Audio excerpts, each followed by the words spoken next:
Good afternoon, everyone. A lot of familiar faces here. We, for those of you who've been on these before, we have you muted, and I think we have you having the ability of not to unmute yourself. We have the chat room will be open, so you can ask questions, and we will make sure that we get to as many or all of them as we can. Thank you for joining us in our series of Connecting Conversations. Today, we have with us two fantastic educators, and we're going to talk about equity and education in the Black community. So let me begin by introducing our first speaker, Derek Baker. So his wife was on our town hall last week, so you have a little background of the family. Derek has been in school administration since 2016, and he has been in education for more than 12 years. He's the principal of Sweet Home Middle School, my alma mater. He began his career as a teacher's aide for 5 years, and he eventually became a teacher at Buffalo United Charter School after playing wide receiver and defensive back for the Buffalo Destroyers, which is the former professional arena football team in Western New York. He was named Who's Who of American Teachers and has been keynote speaker for events at Austin McCormick Academy and Bronx Regional High School in New York, along with several schools in Western New York. He's been married to 18 years to Melody Baker, and they have 5 children. Dejay, their daughter, attends Alabama University, where I believe you said she runs track. Derek, who's 17, Christian is 14, Brenton 13, and Michelle 11. It's a very busy household. Thanks for being with us today, Derek. Thank you. Jason Hall. Jason is also, his wife happens to work for Leadership Buffalo, so Melissa's husband, Jason Hall. He's a loving husband and dad, creative leader in education, and he's a Western New Yorker for life. He currently works as a teacher coach for the Buffalo City School District and he also serves the district in the role of curriculum design team leader for My Brother's Keeper All-Male Academy. He specializes in middle school curriculum design, coaching general and special education teachers, building positive school culture and communities, and catalyzing equity and equality in public education. He recently earned his New York State ED School Building Leader Certificate, and he's looking forward to transitioning to a director of curriculum or school-based administration. In his spare time, he volunteers at Leadership Buffalo as a youth facilitator and as a member of the education committee at Explore and More Museum. Him and his wife are the daughter of 10-year-old Cassidy. Welcome, gentlemen. Thank you for being with us today. So I'm going to turn it over to Derek first. I believe whoever decides I can't remember who we decided was going to go first. So just take it on. And then we do have questions here, but also we certainly want to hear from the audience and answer any questions that they have as well. So take it away. Who's going to go first? You want me to jump in, Jason, and I go first? Okay. Man, go ahead. Take it away. I've been waiting for this all week, man. Go ahead. For this all week, I'll jump right ahead and go ahead. Yeah, these two used to work together too, which is fun. So we did. When we talk about racial equity in education, the first thing I think about is we know the difference between equity and equality. And what I like to say to people is that equity is a process and equality happens to be the outcome. If we didn't need equity, it would mean that altogether right now we would all have an equal say in how everything would go, but that's not how it turned out. So what happened in our society or what happened in history to allow us to say that we need equity as it relates to education? Well, if you just go back to like 1865 to about 1868, because most of us know our history. But between that time, we got the 13th, the 14th, and the 15th Amendments.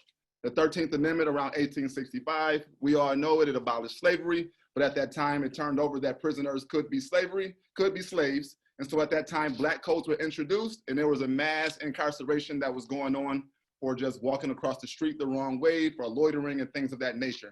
Between 1865 to 1868, the next one, the 14th Amendment, the right to become a citizen. And then the 15th Amendment came about, and that was the right to vote. Unfortunately, that did not happen, and that was between 1865 to 1868. 1896, many of us know our history, Plessy versus Ferguson. It said separate but equal, and it was all right. So that was the introduction of segregated societies and everything else that was going on at that time.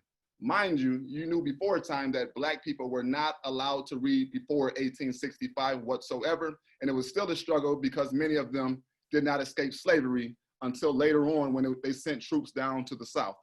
So let's fast forward from now to 1954. From 1896 to 1954, we heard of the Brown versus Board of Education. And we heard about it now that integration is there. That's no longer should be, we should not live in a segregated society anymore. And so we say, yay, things are going to start changing in our society. But it took from 1865 to 1965 for Black people really to fight for voters' rights. Why do I say that to you?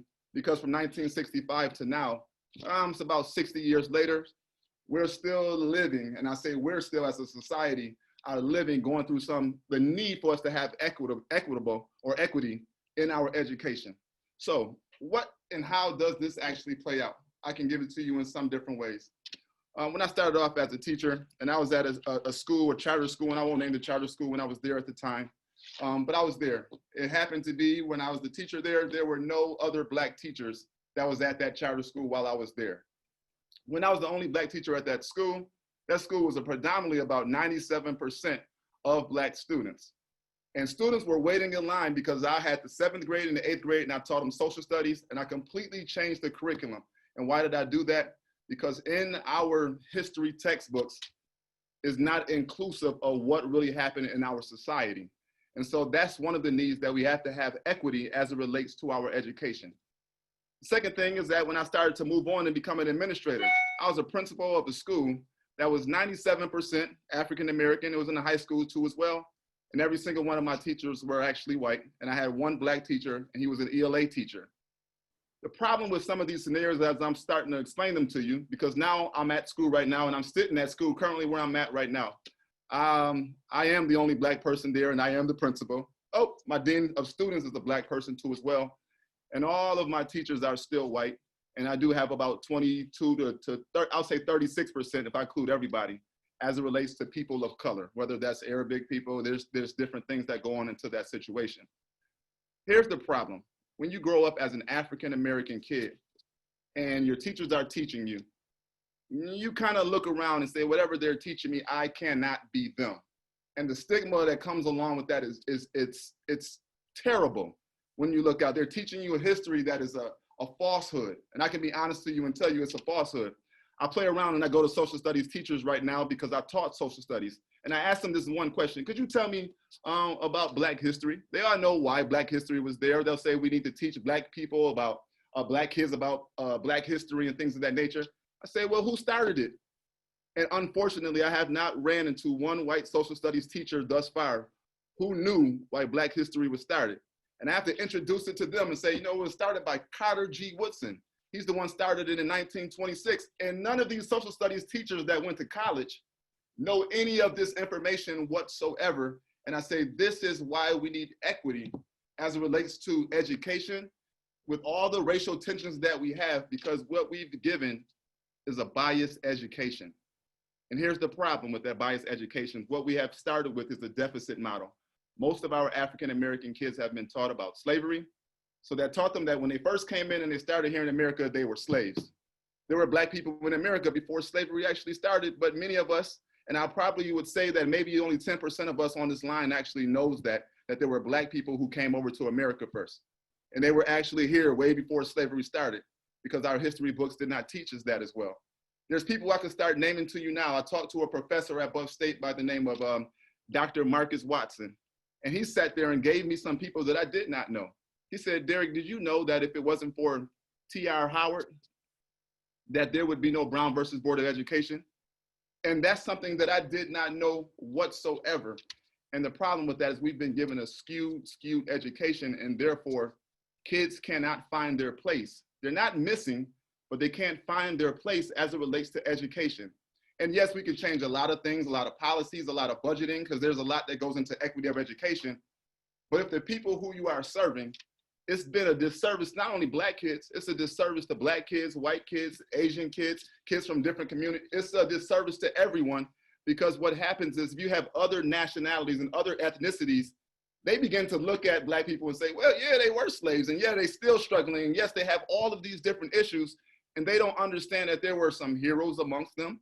There were some people that did a lot of things to change our society as it relates, but they just did not hear them. So why do we need equity? First of all, we have to change the textbooks to make things fair, because white children and white students and all different types of students should be introduced to certain people. The one I like to use all the time, which was given to me by Dr. Watson, he said, why do you know Francis Scott Key and John C. Calhoun and some of these people? And they held racist views, but you know them top of mind, right at the top of your, they taught you it in the history books, but you have no idea. And I can use white people on the same thing. You don't know who Jim Swerg is or James Peck. And these are white men. And these are men who fought along black people within the civil rights movement. And Jim Swerg, he fought with CORE and he did the sit-ins and he found himself getting beat, got his mouth busted all open. He sat there with James Farmer and they did certain things of that nature, but why did we not tell people that this went on in history? It's because we didn't want to. The way our society was shaped, we give out only information that we think may be necessary to those people. So we have to unmask that. The second thing we have to do, and I always say that I'm unapologetic when I say this, we have to hire Black teachers. We have to. We have to hire Black teachers because kids need to be able to see a Black person that's in that classroom teaching them so they understand that, yes, we can be professionals too. The unfortunate reality, most of the Black people that Black kids see happen to be sports athletes. They happen to be the basketball player or it happens to be the football player. And the funny thing I would say all the time is that I felt I fit that same mold. You look right behind me, I played football and that got me to college because none of my teachers ever showed me different professionals. So I thought that was the only way that I could make it in life. And that was the pathway that got me to college. That's damning and it's detrimental for anybody to believe that the only way they get to college is by playing basketball or by playing football or some sport because they can't get there because of their intellect and their mind because they see themselves as less than. That's the reason why we actually need Black teachers. Another thing I will say to you this as an administrator is that it's very difficult. Right now, I do the hiring with the team and we have people who came in. I'm in this position for 2 years. I've been in another position for like 3 years.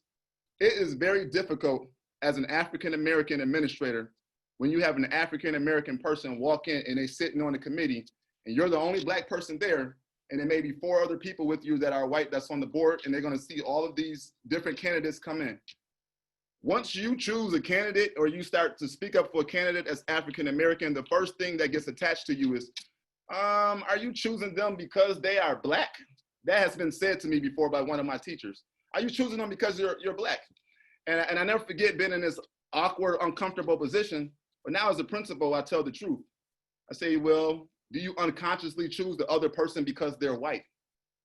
Because the white administrators I've ever met in my entire life, they've never had to second guess saying, I'm gonna choose Jason because he's white. I know Jason's a good teacher, he does a good, they're never gonna say, am I feeling a little bad, a little sad because he's white, that's why I'm gonna choose him? No, and what gets said is we're gonna choose the best person possible. And that's how we get masked. And what I'll say is the 2 biggest things that we need in our education to have equity is we have to hire Black teachers and we have to include Black people in the curriculum. When I say hire Black teachers too as well, sometimes you have to do things unapologetic. Sometimes the most qualified person is not going to be the person that you should hire. Why do you say that? I was hired at Buffalo United Charter School by a white principal who came to me and he said to me, I'll say his name is Dr. Metz. He's over at UB now, I believe. And he came to me and said, Derek Baker, who had no experience, just graduated in May. And he said, on Monday, I want you to start this position because these Black kids that's in this school, now he didn't last at Buffalo United because he left after a couple of years, but he said, these Black kids that's in this school, they need to see somebody like you just so you can tell them they made it. And he did it unapologetic without no problem. He said, you'll be fine in that position. And yes, there's a ton of white teachers I can tell you that do an excellent job of inclusion and inclusivity. They do a fantastic job. I have a bunch of them here at the school that I'm at Sweet Home, but it does not take the place of a person looking up and say, wow, I can be just like them because they look just like me. The last point I'll tell you this, I read this book, it's called Change or Die. And I forgot the guy's name, but it was a physician. And the book is called Change or Die. What he said is he had like 6 cases and he said these people were doing really, really bad. So he said, I'm gonna bring them into my office one at a time and I'm gonna tell them how bad they're doing. He said he told them the x-rays, he taught them about their cholesterol. He said that some of them, they drank too much, they were messing up their liver. He said some of them on top of that, they smoked too much, so that was messing up their lungs and all types of things that were going on. And the bottom line, he said, if you do not change, you will die. He looked at every single one of them and he said, you know what happened to all 6 of those people? They died. And the book wasn't about those 6 people.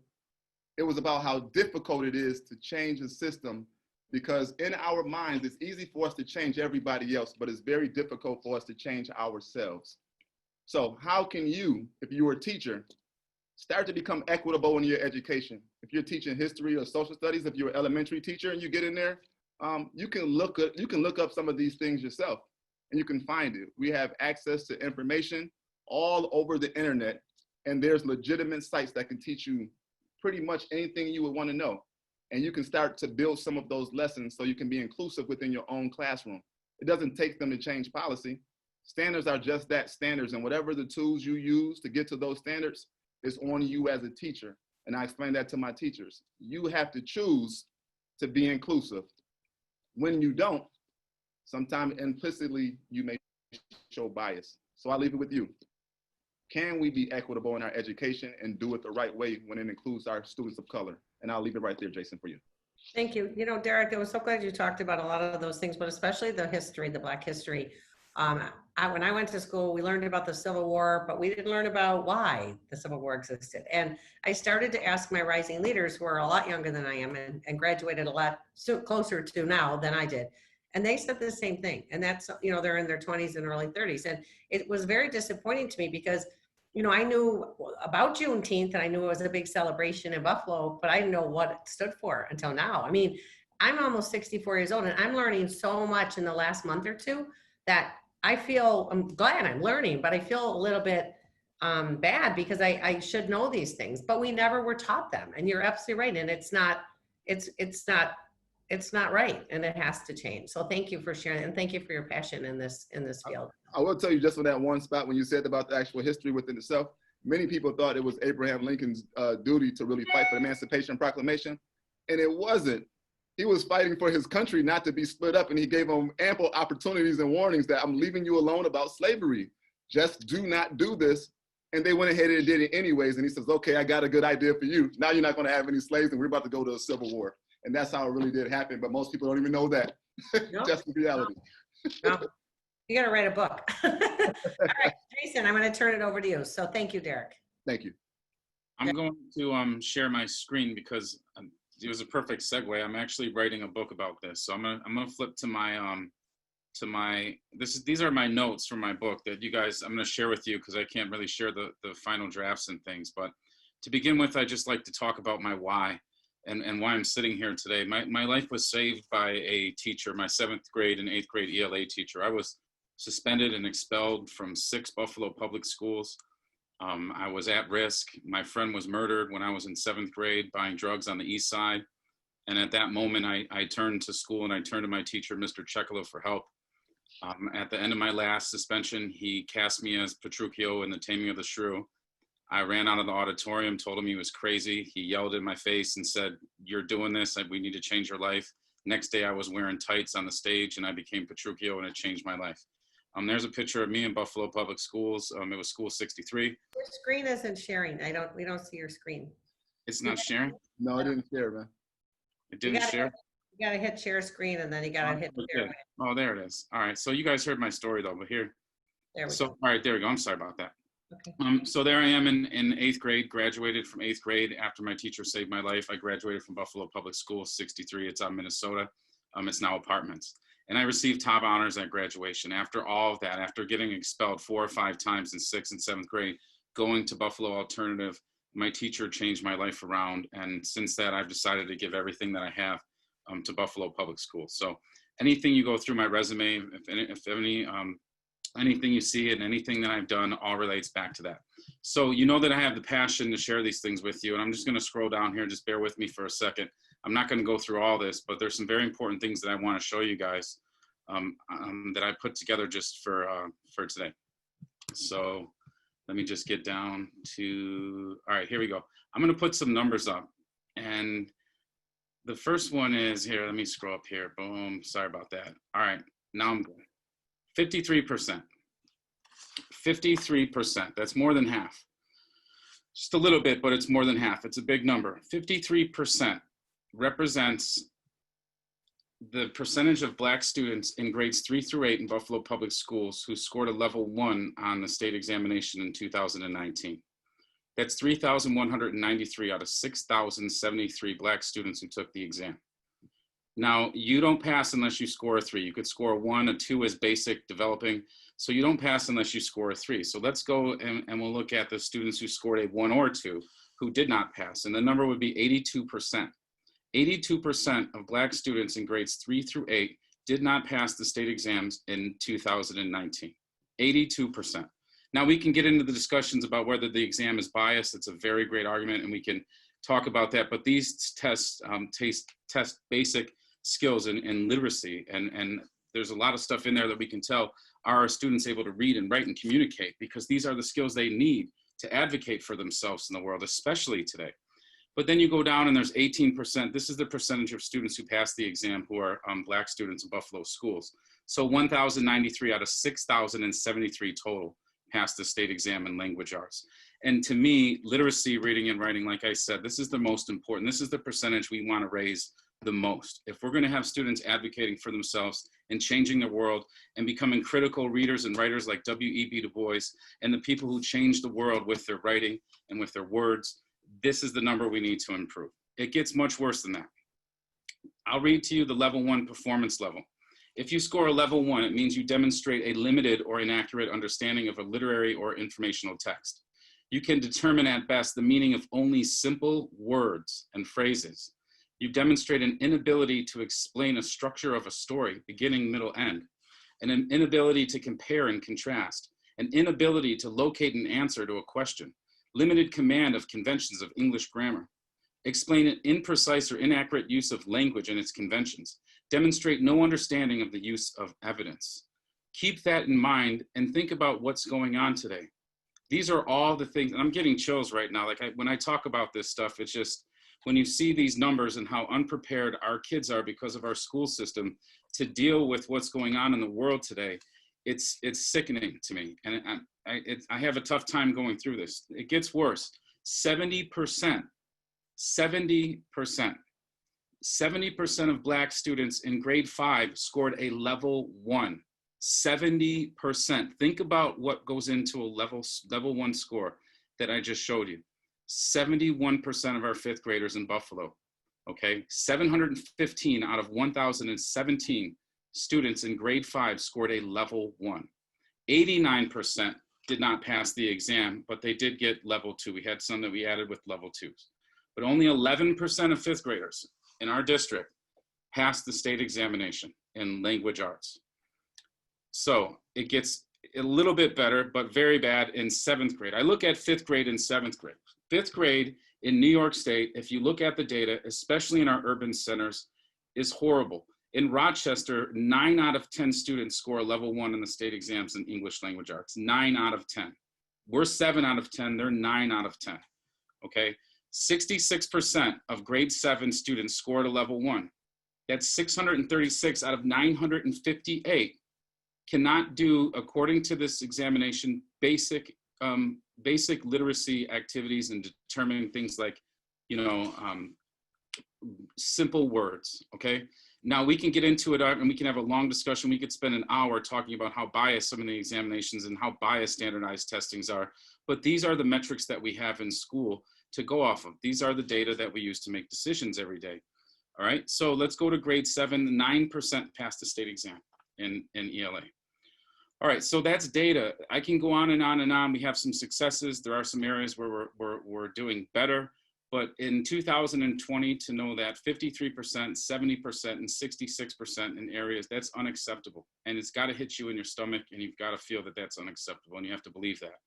Next, I'm gonna talk about some specific problems that hold our kids back as well. So why are so many kids failing these, or why are so many kids scoring a level 1? This is a copy of teacher schedules. All right, these are teacher schedules that I picked up. I was walking through school and I was like, wait, there's so many teachers sitting in the hallway. I've noticed there's more teachers in the hallway this year. So I picked up the schedules. I was looking through the schedules, and I found out that some teachers are required to work 5 periods. Some teachers were working 4 and then given a hallway duty. So I sat out in the hallway and looked at BDF days, and I tried to see, who's assigned to the hallway. It's a safety issue. We may need them. But during 4th period, I noticed that we had 2 teachers on the 3rd floor covering the hallway when only 1 class was on the 3rd floor and the rest were on the 1st floor at music. And we've got 2 teachers in this area and 1 on the other side, 3 teachers in a hallway, watching a hallway when there's 23 students on the floor.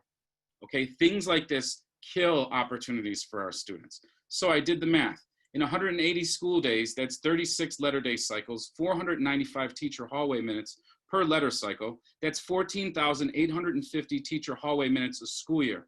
That's taking away 330 45-minute classes per school year. That's 330 45-minute classes in a middle school. Crazy. This happens every day in many schools throughout this region, and it needs to stop. People need to start looking at the way our days are scheduled because we need to do better for our kids. So we came up with something to add 225 classes per year by adding 7th period power. We threw all these ideas out there. How can we get these kids in classes and teachers out of the hallway? The teachers got together and we recommended we start with 7th period. It was all shut down. We couldn't do it. We couldn't ask teachers to not give up that period. It's gone. So we're left with minus 330 45-minute classes per school year. All right, that's the hallway. Books, please. This is all from my book. So this is all coming out. You guys are just seeing like the notes in the background that I was taking in the process. This is an email. I'm going to show you a private email and show you what happens when you ask organizations in Buffalo for books for your student. I wrote this. Good morning. I am writing in hopes that you have resources available to help out our 6th, 7th, and 8th ELA classes. The district is entirely out of novels we use for our modules. Therefore, we are currently a little short on text. We only need a total of 40 to 50. Is there any way that you would be able to assist us in ordering novels for our students? This is the reply. Good evening, and I didn't want to put the business, I don't want to put them on the spot yet. I'm not ready to defend myself against them because when the book comes out, I'll probably have to be doing, but I have the strength and the courage to fight and be an ally for my students against anybody. So I'm just not ready for them yet. Please refrain from asking blank staff for any resources, materials. All requests must be made through administration and we will ask if deemed necessary. This is a reply for me for novels for our students saying, don't ask us, and we're only going to give it to you if we deem it necessary. So wherein can we get novels for our students? Do you deem that unnecessary? See me if you have questions. Now, I said, noted, thank you. In the past, I worked directly with Mrs. Blank on many occasions. There's absolutely a need. But the people who sent me that email who said, don't call us, don't ask us for books. Go on, Bailey, they have my student right there. That's my student, Jamari. Jamari needed a book, okay? And the people who put this up said, don't even talk to me about books. Horrible and disgusting. Next, this is 2020. I call this in 2020, no way. These are pictures of a school in Buffalo Public Schools. 2020, this is December, January. There's holes in the walls of our schools. The paint is cracking and peeling all throughout the building. Okay, look at, they walk to this is right outside the art class. There's a plug right there and electrical wires. This was there for 1.5 years in this building. This is 2020, Buffalo, New York, right here. All right, this is the library. Okay, the library's destroyed. This is the school library. Okay, this is right outside the school library. This is where the door slams into the wall and makes a hole where people write and nobody, think of the broken windows theory. If you're familiar with broken windows theory, please be thinking that. This is the bathroom. Pre-COVID, urine all over the floors, no soap, no hand towels, no hand sanitizer. All right, and this is the one that kills me really much the most. This is a student bulletin board where we put our student work. Surrounding it is efflorescence and black mold. That right there, this picture right there shows you exactly what Derek was talking about. A biased education, a deficit model, skewed education. This is their place. Like he said, their place. This is what's in their place. This is where you see your work on this board. Could you imagine a bulletin board looking like this in Amherst schools or even Star Point or some, it's just ridiculous. So what do? what do we do and what are we doing to fix all this? Let me just scroll back up because I'm working with a team and we work day in and day out on fixing this. And I'll just show you a couple things. All right, so we started a My Brother's Keeper program in Buffalo. My Brother's Keeper is a culturally and linguistically relevant initiative in the district. We service young men of color in 7th and 8th grade. To build equity and equality in education, I've been designing lessons on the team leader of curriculum.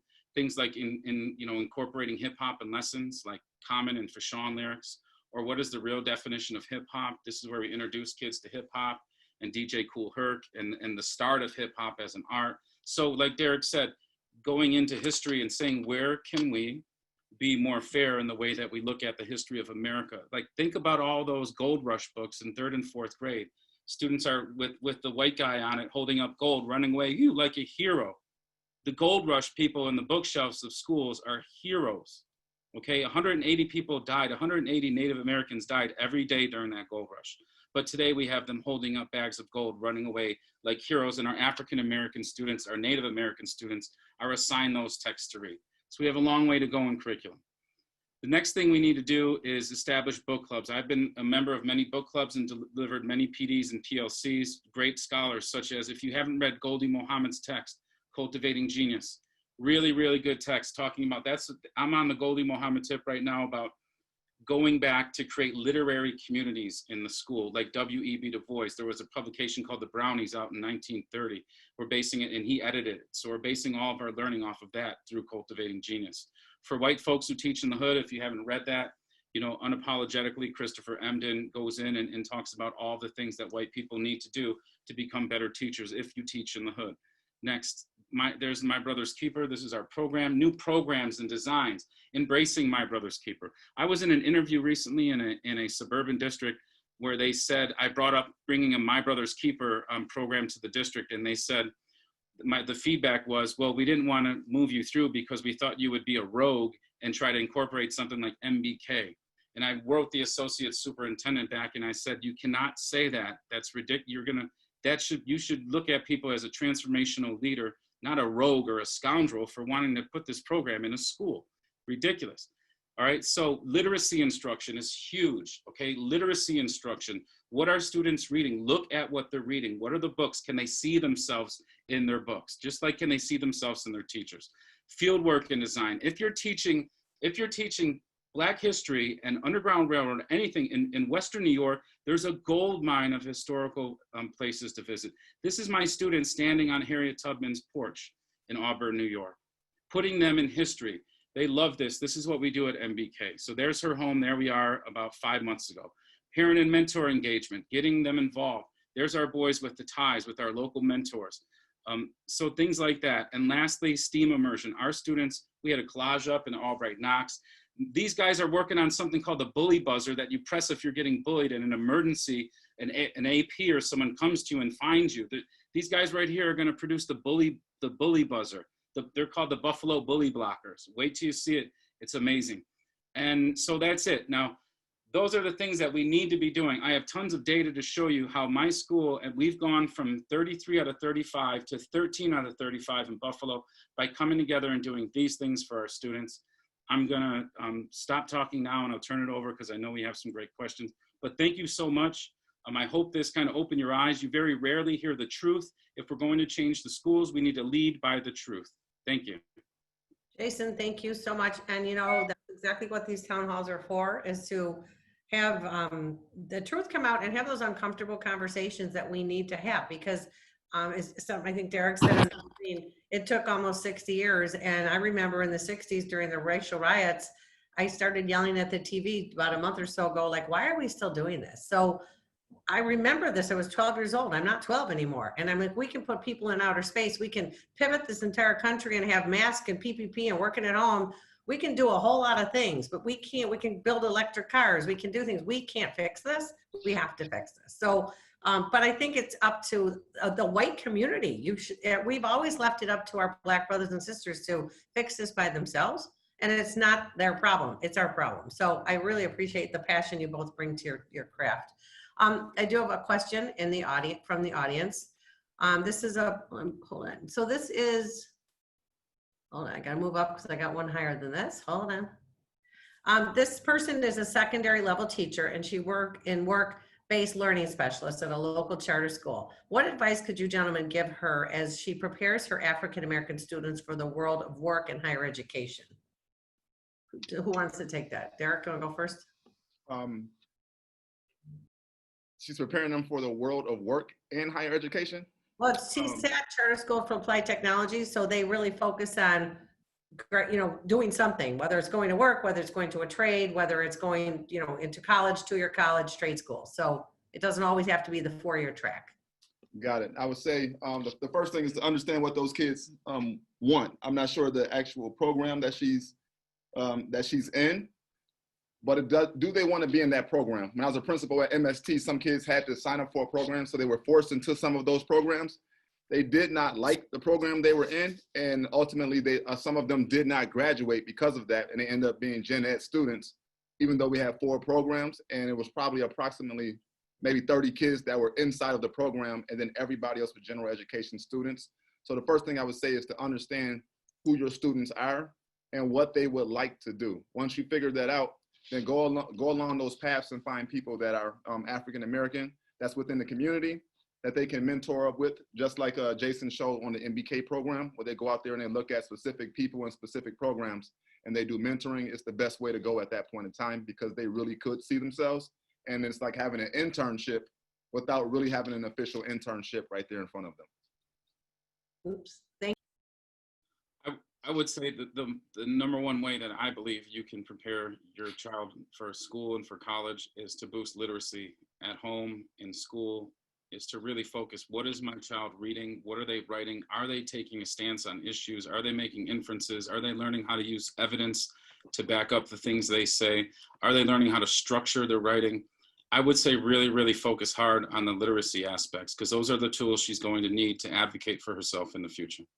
Jason, I'm going to stick with you on this next question. Thank you for that. I think those are great ideas.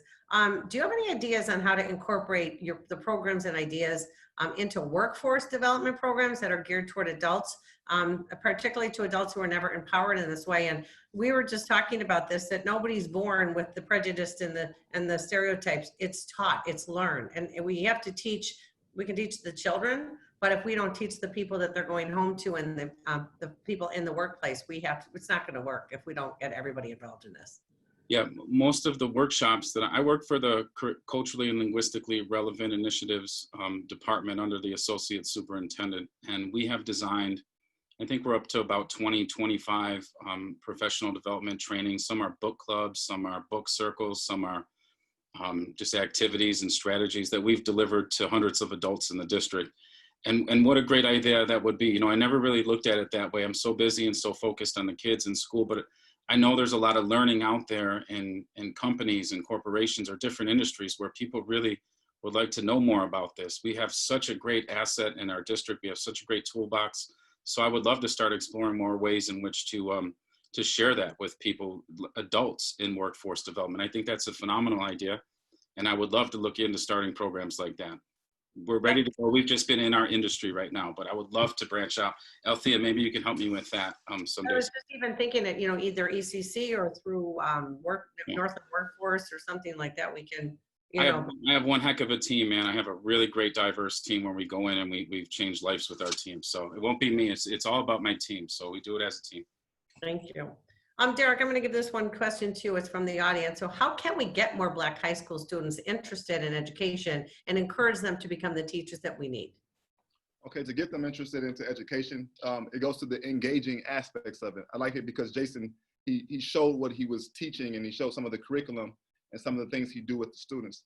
You have to engage them. And I think that's the number one concept of it. You can't teach, I'll say normal. And I'll say that up front because I ran into some of those difficulties because where I'm at currently right now is a first ring suburb. So we have a lot of changing of demographics. And you can't just go ahead and just teach normally because kids learn differently.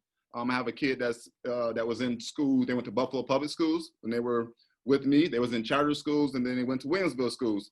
And my daughter struggled because she said that the teachers that are in the suburbs that she quoted, she said they don't teach her anything. She says, like, Dad, they give us work and we do the work, but they're not sitting in front of us going through everything. So the teachers in Buffalo, they work really hard. In the charter schools, they're working really hard and they're very engaging. A lot of times we lose our students. So when you're really trying to work with them, you can't lose them and don't speak to them from a deficit model. So what we usually do is we'll give them remedial work because we believe that giving them remedial work and scaffolding them is the key. Instead of, I was talking with Jason before, they have a thing in college called the co-requisite model. And that means that as a kid is struggling, so if you take modern day AIS, so if you're in the math class and you're taking, let's say algebra, for example, and you're taking an AIS class, the AIS class usually is working on skills, foundational skills, but not on the same thing that they're teaching you in algebra. Instead of doing that, what they should do is come alongside of you, which is called co-requisite, is teach you the skills that work for algebra and stop dipping so far down that the kid actually never catches up. And I think that's one of the first things you should always do. Thank you. That's a fabulous idea. I wish I could go to school. I mean, when you go to school, you just sit in the chair and listen to people talk at you, and everybody learns so differently. It just doesn't, it's such a old model. I mean, it hasn't changed since I went to school, and that was a long time ago. Jason, let me ask you a question. You're in, Derek mentioned he's the only African-American administrator in your school. Did you say you're the only Black person in the school as far as teachers too, Derek? No, I don't have any Black teachers in my school whatsoever. Okay, you don't? So just my dean of discipline, he's Black, and he was a teacher here Okay. for a number of years, and myself, and that's it. Wow. So, Jason, in your school, you're primarily like 98% African-American and persons of color students, right?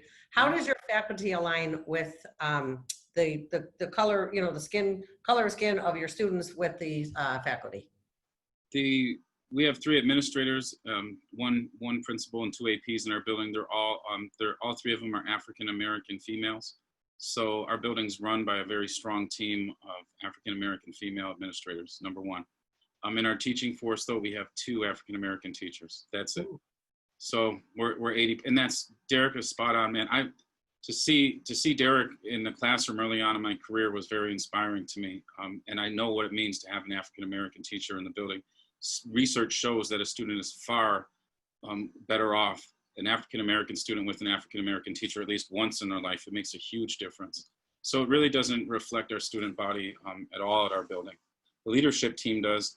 And no, it's unfortunate, and we talk to these things with the associate superintendent and our team about, normally in schools, our students see most of their most African-American people working in like the cafeteria and places like that. And that's something we need to change, because they can't just have people in the building to look up at that. They have to see, and that's usually what happens. And we're trying to change that, but it doesn't reflect it. I think 90% of teachers are Caucasian in New York State. Derek, what is the diversity percentages of Sweet Home as far as the students go? We're about 29% African-American, 60, I believe it was 61, 62, 63%, somewhere around there, white, and then the rest is a conglomerate of the other groups within itself, but that's our population size, and that's where we're at currently right now. Yeah, that's interesting though. A lot of people think because you're in the suburbs and you're in Amherst that you're a very non-diverse school, but I think, you know, even when I went to school way back when, there was diversity in the school, not as much, but you know. What Jason described was what I had in Buffalo. What Jason described was exactly what I had in Buffalo. I was over a high school in Buffalo, and my whole administrative team, I had one Hispanic. She was a female assistant principal. My other assistant principal was Black, and then we had no other Black teachers at all, period, within the building itself. We did have one, but then he left on. Yeah, something's got to get changed. So this is a question from the audience. As a parent leader at her son's Buffalo Public School, what can she do to encourage culturally responsive teaching? Either one of you. Great. I'll jump in on that one. That's what our department does. And the department is growing, number one. We just actually started the CLRT department. We have our own associate superintendent now. That's just new this year. And in many ways, it's 2020. And where's that been? And just like Derek said, but we do have an entire department devoted to it. The team is growing every day. We're sending out curriculum for summer school. We have programs like My Brother's Keeper. I don't know if the question came from Robin, I believe. If she has a son in 7th or 8th grade, he can take the My Brother's Keeper program. There's a lot of there's just a resolution passed by the school board about increasing the scope of our programs. So if your son or daughter hasn't heard about it yet, then they will learn about it soon. But I would talk to the school leaders, I would talk to the APs, to the principal and say, what does culturally responsive teaching look like at this school? Can you give me some examples? And they should be able to help you with that. It's different in every school depending on the leader. And Derek will tell you everybody's different and everybody has different buildings, work like little villages. And so you may see a bunch of it here and then hardly any of it here. So it really depends on the environment. But I would ask questions. I would go into the school and make it known that you would like some information because we're here for you and you're our client. So you should be able to get that information very easily. Thank you. Derek, anything to add on that? No, only thing I would add is that even with some of the material that the Buffalo Public Schools tried this a couple of years ago, and they're probably still, I'm not there, so I don't speak for them. I can only speak when I was a high school principal there. And they did try to be inclusive. They had this root cause program, and they used the book that Jason used, the Christopher Emden book. And I would say up front that it was not received very well at all, period. Not by my teachers, from my staff, because they looked at themselves as white folks who teach in the hood. And that was like the name of the book. And when people started speaking to them, they felt they were speaking down on them. So you really have to be very, very careful when you're trying to build that cultural responsiveness, because if you do it wrong, you lose the whole system. Can I build off that and show Derek some? You're right. You're absolutely right. The way we sold it to our, it's crazy you have to say sell it to them, right? But we used the same book to create this in our school. The teachers all came together, and this is we created a toolbox using Dr. Emden's work. There's Dr. Emden right there. Yep. So he has something called the 7 C's. So our teachers got together, and there's all the people on the team. I'm sorry, I didn't want to take up time and share more, but we had a team get together, and now we have strategy tool cards for all the 7 C's. This one is co-teaching.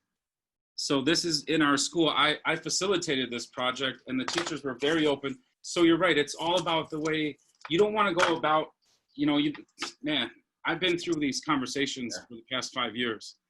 And the number one thing that I see happens is people are turned off, and you turn people off. They're reluctant to change, and people start getting accusatory. And then, you really have to treat people as people, and they have to trust you that you know that this is the right thing to do. So a lot of it is how you approach this. But unapologetically, these things have to be in the school system. So there comes to a point where if someone's not willing to do this, I don't know. It's been rough. It really has. Not everybody's on board with this stuff, especially in heavy unionized districts, and especially people who, may be on the whole other side of this thing. So it's tough, but teams are willing to work. We've done it. So I've got great successes with teachers who really want to do it, so it can be done.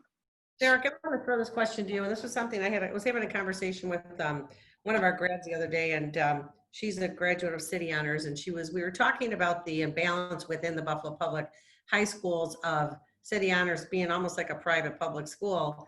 And she said that as a graduate and as an alumnus of that school, there's a lot of people from the suburbs that are going to that school. I said, huh? She said, oh yeah. I said, wait a minute. She said, well, think about it, Althea.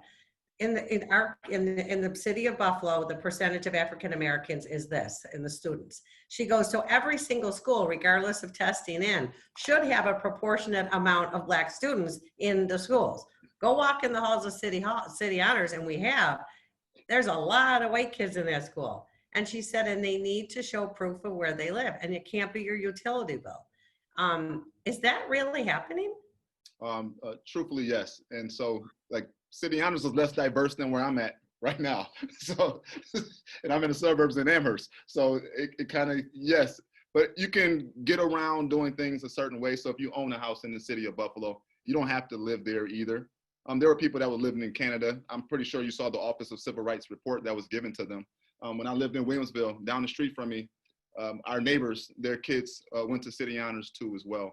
I just don't believe in those type of schools. And I'm just being very honest. I never believe in those type of schools because of the fact that when you go out to a Williamsville, Transit ends up number 2 behind City Honors, and then East High School ends up number 1 in front of City Honors, and all those kids go to the same school within itself. So in Buffalo, when you do that, you have somebody who's going to Jason's school, and they're looked at as being less than because they can't get into Olmsted or they can't get into City Honors. So you already divided them and told them that they weren't good enough to get into the specialty schools. And I'm really against that, to be honest. They should spread those kids out. Well, it was funny because I was out in Williamsville, Amherst, a week or so ago, and I saw a lawn sign that said "Proud graduate of Olmsted." I went, huh? You know, look, you can spend $10,000 a year to send your kid to Canisius, or you can rent an apartment in the city and use it as your address and things like that. I mean, people do stuff like that. I know someone who does that. That's what Yeah. happens. City honors. I mean, that I don't know. It's terrible, you know, but Jason shouldn't say anything about it since he I works. know. I'm not So I'll saying say it anything. for you. But Just they, stop hey, it. but if you take their data out of all the state data reports, Yes, you get a more accurate truth about what's going on. yeah, you would know. Oh, okay. One more question, then I do want to ask something else too. But we talked a little bit about this, Derek. So can you talk a little bit about the school to prison pipeline and what we can do to change the system? The school to prison pipeline, what we can do to really change the system, I'm sorry, as I said before, we were talking before we came on, is to pour more dollars into early education. To be honest, I believe we need centralized funding. So when you talk about certain places like China, for example, I use them as an example, or in most countries in Europe, they have centralized funding so that every single school receives the same amount of funding. When you look at a Buffalo public school, or you look at surrounding schools like Rochester and things like that, they may receive the same funding from the state, but because we live in Amherst, we're going to add on extra dollars with that. So the education is not going to be the same. The funding stream is not going to be the same whatsoever. So I think you do need to change that, because where the money goes, the education goes too as well. And I know many people say if you throw money at it, it won't solve it. There's 100 Brookings articles that goes very opposite to that, because you can buy more staff members. You can have more teachers to break those kids apart and have smaller classrooms. It's a lot of things you can do. I never seen a smaller classroom until I got to Sweet Home. Never seen a classroom with 14 to 15 kids in there, and it's not self-contained. And my biggest class may be 32, but that's 32 advanced kids that are all taking algebra and biology. And Buffalo 32 was 32 kids that were struggling. And that was very difficult to put them in that predicament because of funding. So to me, that's a major issue. Wow. Oh, Jason, I have a question for you. So the books that you were trying to get for your students, were you successful in getting the books eventually? No, I was not. I didn't. So let me ask you a question. If we do some kind of fundraising for you, can you go buy the books or would you get in trouble? We did that. We got the books. The teacher did like a GoFundMe thing. I mean, we're sponsored by a local organization that has billions and billions of dollars. That's why I asked for the books. So I asked the district too. We didn't get the books. We just seem to not have books. Do you think that's why teachers spend so much of their own money? Yeah, I know a lot of teachers who spend a lot of their money, or we have to, but you know, there's nothing like holding a novel in your hand and marking it up with a pencil, or you guys know that. If you love to read, you love to hold it. We can get online, but we can do all that online, but there's nothing like teaching a kid to love a book in their hand. True. And when you reach out and you ask for books for kids at a school like ours who's come so far and is now kind of falling apart with no support, and you ask for books and your answer is no, and then your answer is no, something's very wrong. Yeah. Well, we are out of time, but I want to thank both of you. I love your passion for the work that you do, and we need so many educators like you. And I know we have quite a few of them, but you guys are really leading on the forefront. So we really appreciate. You're both wonderful fathers on top of being wonderful educators. So thank you very much for your time and all the hard work. I know you guys are working double because you're trying to do everything you're doing virtually and trying to figure all this out for the fall, but thank you very much. Next week, we do have another town hall, and this is going to be, and I'm going to phrase it like this, it's going to be uncomfortable conversations with Black leaders. It's not going to be for the faint of heart, because these people are ready to tell the truth. Hopefully you'll come on, share the links with anyone. These are open to the public, not just Leadership Buffalo grads. We do have a couple other things planned, but we really appreciate your time and your questions and your attention, and we appreciate our speakers. So everybody stay well and be kind to each other. I sound like Ellen, don't I? Thank you, guys. Thank you. Thank you.